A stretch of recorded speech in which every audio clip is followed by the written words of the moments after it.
Mothers always seem to come up with just the perfect thought to share from their experiences. Join us today to hear what 14 of the 2024 State Mothers of the Year have to say. I'm sure you'll hear something that is just for you. Welcome to the American Mothers Mom to Mom podcast, a show that lifts, encourages, supports, and educates mothers to do their best in their awesome responsibility to raise, teach, and champion the rising generation. Join us as we talk to and answer questions from mothers nationwide about the challenges, heartbreaks, joys, and lessons learned from one mother to another. Welcome to the Mom to Mom podcast brought to you by American Mothers Incorporated. I am your host, Deanne Taylor. I really like bringing these podcasts to you, 2 or 3 times a month, especially the ones that highlight thoughts and information from other mothers specifically. I hope you learn as much from them as I do. This episode will pretty much follow the last one as far as structure is concerned, so you'll be prepared to what you'll be hearing. It is also a little shorter program. Hearing quotes from 14 amazing and inspiring mothers is enough for me to digest at one time. And I think you'll agree when you hear the great thoughts they have to share with us today. We'll start with Sherry from Florida, Jillian from Ohio, Kayla from Kansas. They will share their reaction to being recognized as their State Mother of the Year. Man, it was overwhelming, honestly. I was honored to be thought of by the person who I feel nominated me, because I truly think that she is one of the most amazing people that I've met along my journey. So it was an honor to even be considered, and then to be considered as a Mother of the Year was touching, just because I've worked really hard to raise my 4 boys, and now we have taken on a foster baby that we are hoping to adopt. And so my world has been turned on its head. So I've always felt that, being a mother was probably the proudest moment of my journey through life. But to take this journey again with foster baby has been amazing. So this came at the perfect time, because being a mother has meant more to me because of raising a new one than ever before. Honestly, it was heartfelt. It was amazing, only because on a day-to-day as a mom, you do things just naturally. You know what I mean? I don't do things to like, hey, look at me, look at my kids. Like, I never expected anyone to fully pay attention to what I will post, what I will share with the journey of my son, my oldest son. But it does mean a lot to me that people notice, and they notice like the little things, even the big things, but the little things as well. You know what I mean? So it's amazing to me because oh my goodness. It was a very emotional experience. I'm going to be honest with you, because being a mom has been a real journey for me. Motherhood was not something that was like necessarily on my to-do list. I love kids. I work with kids and have my whole life, but being a mom wasn't like a must-have to me. My husband was very much so very passionate about having a family. And so he was kind of the driving force, which I feel like is a little bit backwards for most relationships. And then our oldest, when she was born, she was diagnosed with Down syndrome at birth. And so we didn't know until she was born that she was going to have Down syndrome and that extra chromosome. And I mean, motherhood in general, becoming a mom for the first time is very overwhelming. And then you add that wrench thrown in there. And so that first year of motherhood was very tumultuous. It was very laden down with a lot of heavy emotions on top of the normal adjustment period that you go through. And so to have somebody recognize and give credit to pulling myself out of that and turning that experience into something positive for other families and making a difference. It's kind of like, everybody talks about being a mom is kind of like the most unseen job. You're a superhero, but nobody ever gets to see that it's you behind the cape. And it felt like somebody like pulled the mask off and was like, no, like you're doing it, and I want to recognize you for that. So it was very meaningful. How would you feel if someone nominated you for Mother of the Year? I don't think you can really know what impact it would have on you until it happens. Have you thought about nominating someone else? Time's close on Mother's Day, nominations open. Anyway, next we're going to find out about mantras that mothers have chosen for themselves. Do you have a mantra that guides you in your parenting? The four mothers are Christina from North Carolina, Angela from Georgia, Lorena from Puerto Rico, and Meg from North Dakota. That's a tough one for me. I think the word perseverance comes to mind, right? So perseverance and like, I don't want to say from Dory, like just keep swimming, but really like just keep going, you know, just do the next right thing. That's what we've always lived by in our home, is just do the next right thing. Even when things are overwhelming, just take the next step. Ooh, a parenting mantra. Harmony would be mine.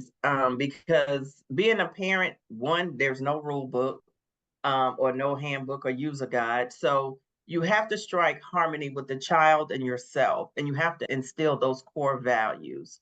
So for me, my mantra would be kind of don't be a helicopter, don't be a tyrant, you know, don't be an authoritarian, just kind of, you know, have structure, but allow some flexibility. As long as things are in harmony, you and the kids are going to be okay. And as long as there's communication as well.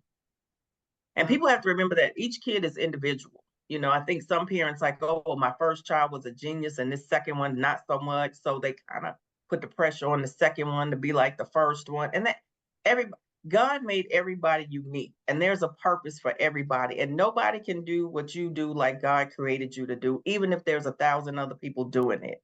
So that's kind of what I tell my kids. Of flowers, because flowers represent growth and flourish, and it is a symbol that any time of your life you will have the opportunity to grow and to have new life. It doesn't matter which stage of the life you are, raising your kids or without, or just alone at your home, or taking care of another person. You always have the opportunity to grow as a human being. So I will take a flower. Meet your children where they're at. Just simple as that, one statement. Whether they're 2, 22, or 52, meet your children where they're at, not necessarily where you'd like them to be at. Those were pretty good mantras. As I have read the mantras of all the state mothers of the year, I am very, very impressed. It has encouraged me to figure out what my mantra is after all these years. I don't know that I have ever decided on one thing, but I guess it can include many aspects of life, like some of these mothers shared with us. Now, what surprised you about becoming a mother? Is it anything like you expected? Farrell from Idaho, Evelise from Arizona, and Leanna from New Hampshire share the insights they have learned in their journey as a mother. All the learning lessons is probably the big one. You know, there's no real handbook, so sometimes you go as you could do it. And I think the biggest surprises of every now and again, when you get this huge success, you're like, yes, I did it. And then there's sometimes you're like, oh, that did not go well. I need to rethink that for next time. So I think it's that continuous learning that I think if you're not a mom, it's hard to understand sometimes of how much learning. And even as I get older, I just love continuing to learn. And I work with a lot of other parents because I work with a lot of kids, and just learning from them and then sharing what I've learned and have them share what they've learned, and then learning from the kids. I just think it's all been fascinating and exciting and just eye-opening. That you learn to get to know yourself even. Like, I never thought that you really get to know who you are through them, because you discover, I guess I knew who I us, but I discovered, well, we learn about ourselves every day, I think, but we discover things through them because they're so honest. They're so genuine, right? And you learn through them more about yourself and how can you become a better human being every day. The emotions, the constant emotions. I'm someone, prior to being a mom, I wasn't seen as like stoic, but I wasn't someone to wear my emotions on my sleeve. And I feel like now, even, 7 years later, they just give you all the feels. And you can relate to a lot more people in a really emotional and passionate way. That was the most surprising to me, of like, wow, you literally do wear your heart on your sleeve, and you have a different amount of love for your child that is really like undescribable. Do you agree with any of them? Or is there something totally different that surprised you? Since all my children are grown, I have been surprised at the joy I find when I interact with them as adults. I love the relationship of trust that we have, that we can share our thoughts and concerns with each other, plus encouraging each other to become better. It's a great time of life. Mothers in the last section will share the values they have decided is important for their children to know. We have Ashley from Alabama, Kayla from Iowa, Laura from Nevada, and Marie from Rhode Island. The most important value that I tried to instill in my boys was honesty.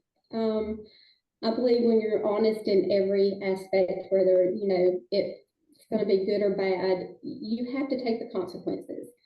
So I just always made sure that my boys told the truth, and they always heard the truth from me. And as now that they are adults, I'm so very thankful that I chose that value to instill in them, because it means the world to me to see that them thriving in the world, and they can just be honest and love on everybody.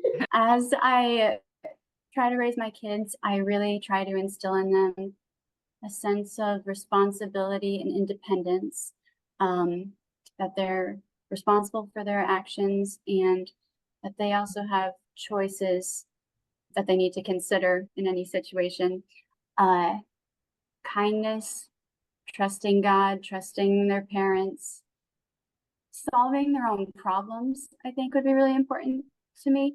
As a teacher, sometimes I see, parents who jump in immediately and like talk to me about a problem that I didn't even know was a problem. So I want my kids to learn how to deal with things. I'm very glad that my kids are blessed with siblings where they can figure out, how to work with other people. So that's tricky.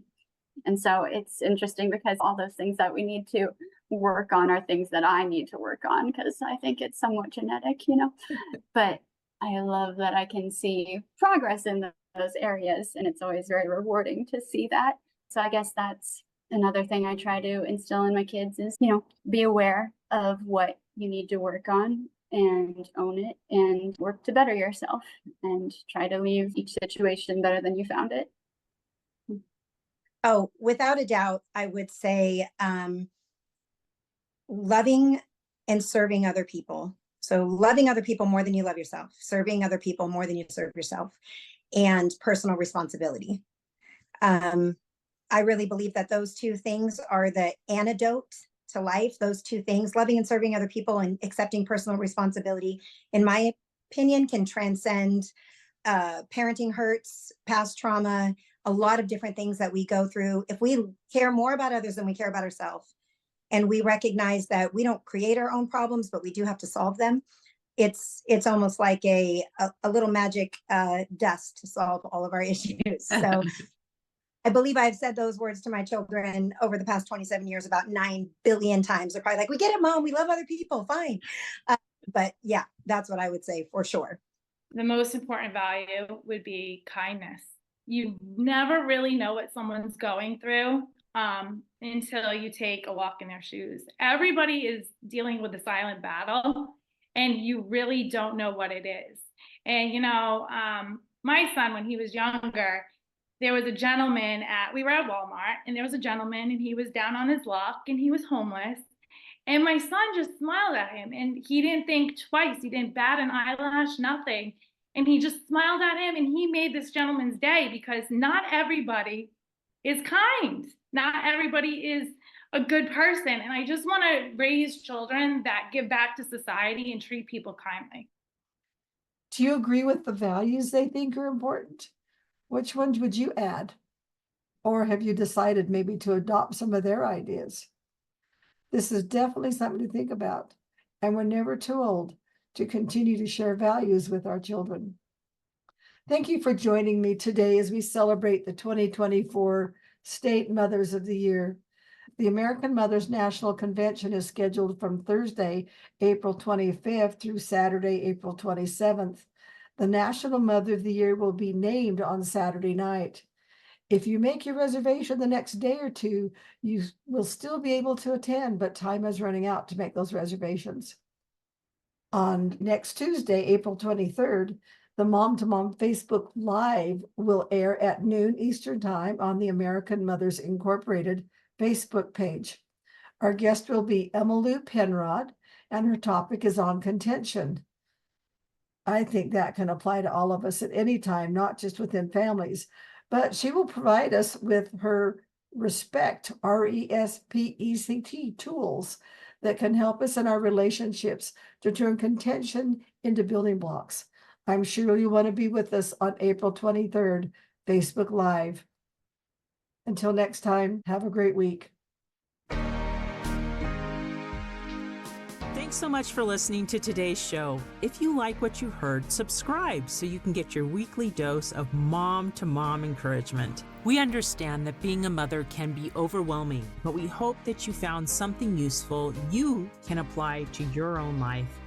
We invite you to share this episode with a friend who might also enjoy the message.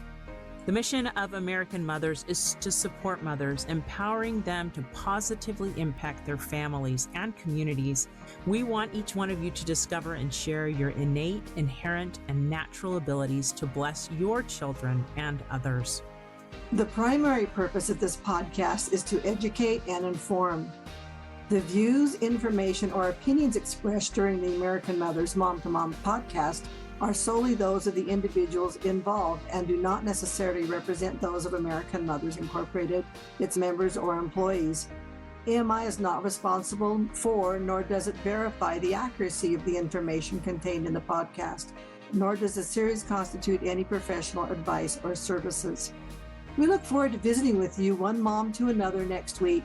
Until then, just do your best at mothering, and remember, you're not alone. You've got an army of mothers all around you cheering you on.